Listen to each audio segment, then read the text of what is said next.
দর্শক, আজ আমরা আসছি শ্যামবাজারের আলুর গড়ে। সেখানে বিক্রয় হচ্ছে পাইকারি আলু। আজ আমরা আলুর দাম জানবো। আমরা যে আড়তটিতে আসছি সেটাতে আমরা দেখতে পাচ্ছি কোলেস্টেরলের আলু রয়েছে এবং আলুর সামনে ব্যাপারীরা বসে আছে। যার যার আলুর সামনে শেষে বসে আছে এবং বিক্রয় করার চেষ্টা করছে।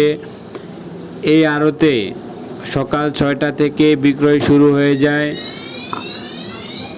এবং বিক্রয় করছে। আপনারা দেখতে পাচ্ছেন কোলেস্টেরলের আলু রয়েছে এবং কৃষকের ঘরে রাখা গোলার আলু রয়েছে। আজ জানাবো আলুর আজকে বিক্রয় কত টাকা করে হয়েছে, কত করে বিক্রয় হয়েছে। আমরা দেখতে পাচ্ছি মাল কাটা দিতেছে এবং মাল কিনতেছে ব্যাপারীরা।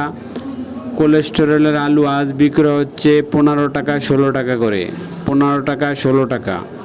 আর কৃষকের গোলার আলু বিক্রয় হচ্ছে 11 টাকা 12 টাকা করে। কোলেস্টেরলের আলুর মান খুব ভালো এবং গোলার আলু একটু লুজ থাকে, গোছানো থাকে। আমরা দেখতে পাচ্ছি প্রচুর আলু রয়েছে এবং ব্যাপারীরা বসে আছে, আলু বিক্রয় করছে।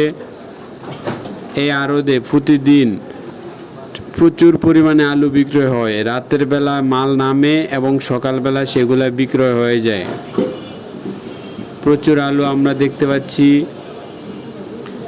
সবচেয়ে বড় ব্যাপারী হলো এই ব্যাপারীর 400 বস্তা আলু এসেছে আজকে আড়তে।